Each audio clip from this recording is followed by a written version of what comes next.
Hello dear viewers, and welcome back to the ancient dwarven hold of our ancestors. Today I shall be talking about the game Space Marine 2. Space Marine 2 is a third-person action game developed by Saber Interactive and published by Focus Entertainment. It was released on Steam on the 9th of September 2024. In Space Marine 2, you take on the role of Titus, a member of the Ultramarines chapter of Space Marines, as you strive in battle against alien invasion. You will shoot, punch, smash and slash your way through enemies as you seek to bring the Emperor's justice to the enemies of mankind. So, Space Marine 2 is obviously the sequel to Space Marine 1, released in 2011 by Relic Entertainment. The first one was a very good game indeed, and I did a video on it some time back, which I'll link on the screen somewhere hereabouts. The Warhammer 40,000 universe is a deep one, with decades of story and history behind it. The tabletop game has had over 10 editions, and there are books uncountable about all various types of characters and their adventures. So, when you make an action game set in this universe, there is most certainly a lot from which you can draw from. It's a great setting for video games, and the developers have really taken heed of this, with it sticking to the lore with all sorts of nods and tells to people that know something about the universe. Space Marine 2 is a sequel both sequentially and directly, for it follows the story of the Space Marine from the first game, Titus, now facing a new threat in the form of a Tyranid hive fleet.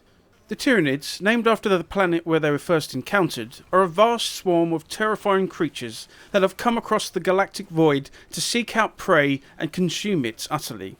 They are a ravening horde of monsters, led by a hive mind that drives the vicious things onwards to decimate, destroy and devour all living matter. Graphically, Space Marine 2 goes for a realistic and gritty approach, as is fitting to the Warhammer 40,000 universe. The gothic scenery of the hive worlds you venture through is grim and dark, providing a foreboding world for you to play in. There are great battlefields you will fight your way through that look really impressive, with tanks and men charging at aliens in hope of destroying them, all in the name of the Emperor. It all looks very good to this old dwarf, and it ran very well on my machine.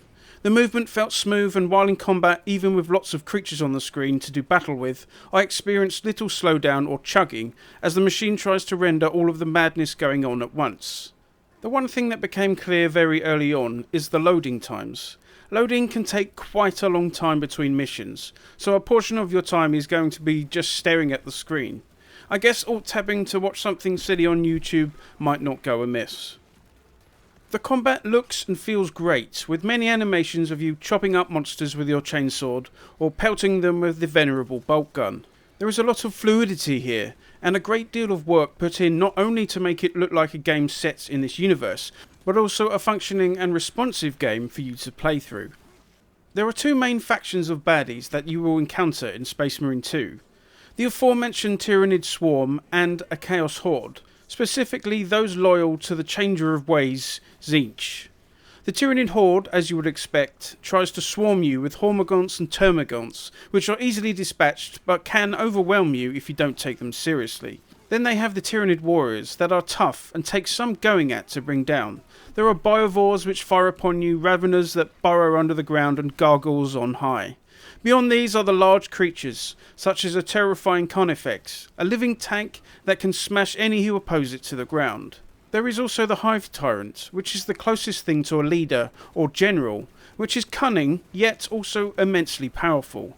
There are also other creatures that you might encounter. The Chaos Forces, as noted, is comprised of forces loyal to Tzeentch, the Chaos God of sorcery, mutation and change. There features the strange blue beastmen Zangors, which are fairly weak, along with traitor guardsmen who can squish with abandon. Talking of traitors, there are the Thousand Suns Space Marine Legion, those from the mighty Magnus the Red, Primarch and now Demon Prince of Tzeentch. What is really cool is that all the Thousand Suns Space Marines that are not sorcerers, having that psychic power, are just automatons, no longer flesh but simply animated armour. This is reflected in the game as you can smash them up. The sorcerers, on the other hand, are steel themselves, whatever that may be, and are dangerous foes you need to try and bring down as quickly as possible. There are also Chaos Spawns, blessed overly by the Chaos Gods, and mighty Hell Brutes, which are Space Marine dreadnoughts, possessed by demons and warped by the Imperium. Sadly, I didn't come across any blue or pink horrors, which you might know if you've played the retro FPS Bolt Gun. I also didn't come across any demon princes on my travels, perhaps something for down the road. The two enemy forces are quite thematically different, with the Tyranids focused a lot on closing the gap between you, while the Chaos Space Marines and Guardsmen tend to attack from afar. I think perhaps they could have tweaked to really push home the difference though. I think actually less Marines but more powerful might have been good, and having horrors that split into blue horrors might have made them more unique. Regardless, the baddies are well represented and all warrant purging in the name of the Emperor. The sound in Space Marine 2 fits very well. All the audio feedback from you fighting your way through the ravenous hordes and other nasties sound great. Chainswords ripping and tearing through Xenos and Heretic alike sound just like they should. The audio goes hand in hand with the visual to create a visceral and compelling environment to get lost in. As you would hope in such a title, all of the dialogue between characters is fully voiced. I'm not sure of the reason, but the original voice of the main character, Titus, being Mark Strong, has not returned for the sequel. As I say, I'm not sure why, but his replacement Clive Standen does a good job of it. The exchanges between characters are believable and serious, as you might assume when dealing with the defence of entire worlds. The Space Marines conduct themselves very well as the machinations through which the Emperor's work is carried out. They refer to each other as brother, and think only of their duty and devotion to the Codex Astartes, that sacred tone that details what is expected from the Angels of Death, the Space Marines. This might suggest to you that the conversations could be quite bland, with them all banging on about duty all the time. There is that, but there's also very distinct personalities in your chapter, the Ultramarines, as they converse between themselves and the other agents of the Imperium. Titus has a backstory and a mindset to go with it, which makes for this broody yet intense personality which drives the story of the game. Other Space Marines voice their opinions on the mission and of Titus himself, with heated discussions quite often as I played through the game. The Mechanicus, the priests of Mars who look after all the technology that the Space Marines wield, tend to be machine-like with their interactions, but also quite eccentric and odd in their own funny ways. Imperial Guardsmen, the hammer of the Emperor, venerate you and your fellow Space Marines as demigods amongst men.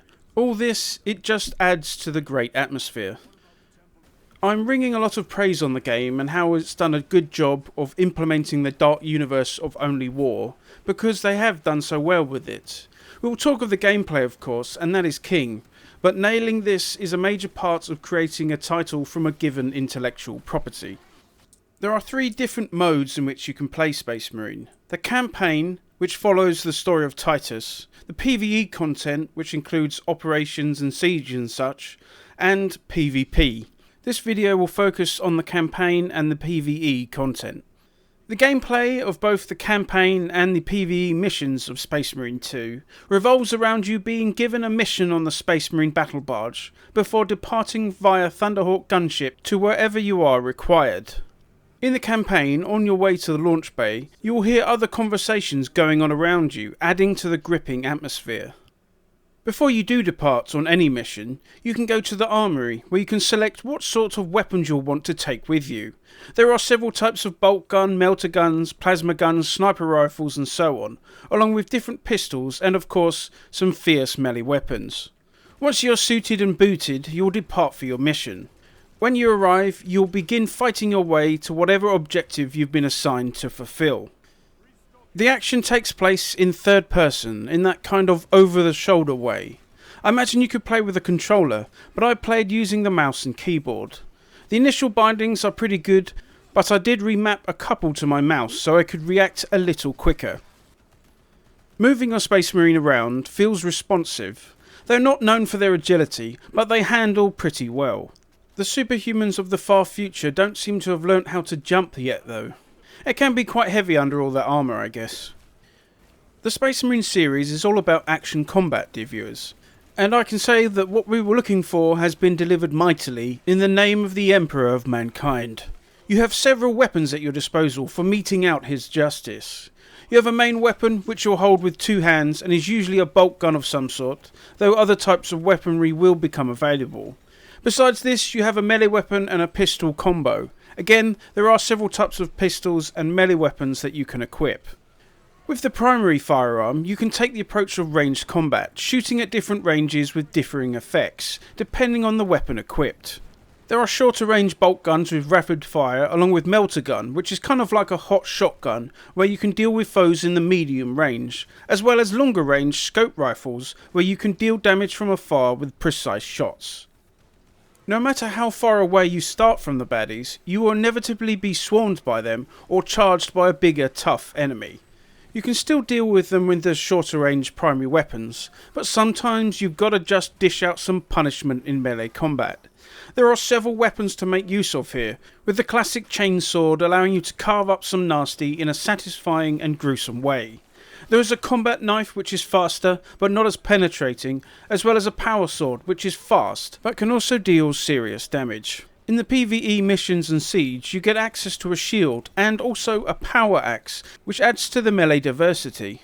Lastly, at your disposal is the mighty two-handed power hammer.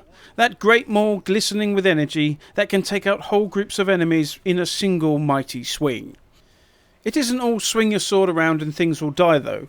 There is a parry system, where if you time it right, you can catch the enemy's strike, turning it aside, or, if they are smaller enemies, smashing them to the ground.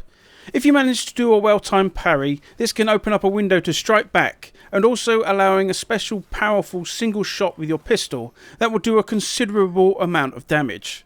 Some enemies will do powerful effects, which are denoted with an orange circle. These you cannot parry, and instead you'll need to dodge out of the way of, lest you get smashed to the ground. I do like the gunplay. There is enough assortment of weaponry that you can find the right firearm to suit how you want to play. I think if you're looking for an almost exclusively sort of run and gun experience, then you might be a little disappointed. The range combat is satisfying, with good feedback as you fire into the Xenos beasts and others alike. But you're going to have to get into melee combat at some point, because baddies can cross the ground between you pretty quickly. You can't hide behind scenery and duck out of the way, like in Gears of War for example. And the melee combat feels good. The aforementioned parrying system adds depth, and there is a decent enough window where you can pull them off without it feeling too difficult. Chaining attacks with a melee weapon is very satisfying. They've nailed that really well. You can quickly use your pistol while fighting too, which is nice and allows you to get some hits in between weapon strikes. There is a fluidity here which allows for smooth switches between your different weapons. I played the campaign on hard difficulty, which proved for some quite tough battles. You have the fabled power armor of course, which gives you some protection, but enemies can and will bring that down before doing sizable damage to your health pool. There are limited ways to regenerate health. Combat stims that restore lost health, and the powerful rampage-like skill where you can regenerate health while dealing damage in melee. There is actually a third option, which is kind of cool. When an enemy damages you, there is a window where, if you hit them back quick enough, you will instantly regain some of the damage dealt to you. This encourages a more offensive playstyle, especially on harder difficulties. I would say though that it can be quite challenging to restore even half the health lost, so if this got a bit easier to accomplish at some point, it might be nice. If you are finally defeated, you can be pulled back up by a squad mate, allowing you to get back into the fight. You can receive a mortal wound, which means the next time you go down, you cannot be brought back by a squad mate and will die, waiting a full minute to respawn, or start again at a previous checkpoint. When you get an enemy's health low enough, you can pull off an execution move, where your Space Marine will end the pitiful life of whatever baddie is unfortunate enough to incur the Emperor's wrath. This is a cool way to finish off baddies and looks rightly cool, but I think they should have added some sort of feature that when you do an execution move, you regain some health. This would further encourage you to get into the face of the enemy. So yeah, I think they missed a beat with that one. As I said, there is a wide range of weapons to use, with a plethora of bolt guns among them. Most are decent, but there is a few weapons that seem underpowered, like the las cannon gun. I thought it would do huge damage, but it didn't seem to do much whenever I used it. The grenade launching bolt gun was nice, but I would also have liked a rocket launcher of some sort as well, even if it had limited uses like some of the other weapons you can use. You can make use of grenades for explosive fun, but you don't get many, which is usual for most sort of games. It is rather fun though to lob a sticky crack grenade onto the head of a Tyranid warrior before the inevitable explosion and the end of the creature. I think lastly with combat we need to discuss the jump pack.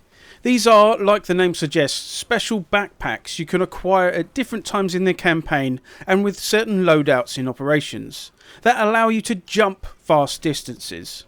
It feels very cool to use these, raining down on opponents from above with a melee weapon, but especially when you have a mighty two-handed power mace. Like the first game, this combo is wonderful and it's thrilling as ever to launch into the air before hammering down on the baddies, delivering the Emperor's justice in the most satisfying way. Overall, the combat is very good in Space Marine 2. It feels like what you would expect when running around as a super strengthened and power armoured warrior. There are some things I would see changed, like executions restoring health, but on the whole, it is really good fun. The campaign took me roughly 10 hours on hard, with me dying several times throughout. I would say, even though the campaign is a joyous ride, it ended rather quickly. I am the sort of guy that enjoys playing the campaigns in games, the more single player orientated kind of stuff. I would really have liked for it to have gone on longer, perhaps bringing in other characters to deal with, and there are definitely more things that can be done with Titus. Perhaps that will be in some later expansion, I'm not sure. The campaign is indeed short, which I'm not massively happy about, but it seems this was done to accommodate the other modes, the sieges, operations and the PvP. One thing to note is that these modes are online by default. This means that you'll be playing with other people while engaging in these activities. This is obvious of course with PvP. You can, if you wish, actually change it to a private mode where you play only with bots, which is nice. As you play through the main story, other squads will be assigned different objectives to yourself, which you later hear about. Well, there is a mode where you take on the role of one of those squad members and see how that mission went. I think this is great and adds more content and indeed context to what's going on. I did feel a bit weird a couple of times when Titus seemed to be doing more of a secondary mission compared to the other squads, and this was why. There is a decent amount of these operations to do and it pads out the game rather well. I would perhaps have liked more content with Titus, but I guess you can't sell DLC armours and such if everyone is playing as an Ultramarine. The siege mode is like a holdout survival kind of thing. You and your squad must hold out for as long as you can against ever more difficult waves of enemies. These can be both Tyranids and Chaos.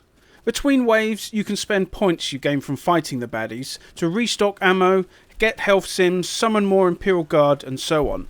This is a great addition to Space Marine 2 and is a rather popular mode in gaming, so it's good to see it here. With the additional PvE content, as you complete missions you'll be able to level up, selecting perks for both your Space Marine themselves and the equipment they are using. This adds some sense of progression that some players might be looking for, and perhaps adds another reason to keep coming back to advance your character. You can also unlock skins for both weapons and armour just through gameplay, which is good. There are of course DLC skins and such you can buy, which paying full price for a game and then having to purchase skins is a bit of a downer, but all the modes are open and as I said you can unlock a lot of stuff through gameplay. The game is essentially a live service, kind of in the way that Vermintide or Darktide is. For those that want more Space Marine action this is great, with a good sense of progression included. The in-game purchases didn't seem too egregious and wasn't pushed into my face like some other games do. Overall, I enjoyed Space Marine 2 a lot. The setting is really well done, the sound is great, the graphics are sweet, and the gameplay and combat is really solid. I wish the campaign was longer, and I prefer my single player content in a game like this, but the extra modes were fun and I didn't come across any awful behaviour from other players, which is nice. As I say, you can do all the missions and that with bots in a private mode, so the option is there if other people are scary. They have a good platform here for more content. Hopefully that includes campaign story stuff alongside more operations and holdouts. There are other races teased throughout the game, so perhaps we might see some orcs, elder or deathly evil undead robots sometime in the future. I recommend this game thoroughly. It has flaws and no game is perfect, but it has a lot of good fun bringing the Emperor's justice to Xenos and traitors alike. It is worth the full price, but it has been on sale a few times, so would be a steal if you can get it on discount. It is available on PC, Xbox and PlayStation. And there we go, dear viewers, another video from this old dwarf down in the ancient hold. Thanks for watching this far. If you enjoyed it and haven't already, please consider liking the video, it helps me a lot, as well as perhaps subscribing to the video and commenting with your own thoughts on the game. Thanks again, and I shall see you next time.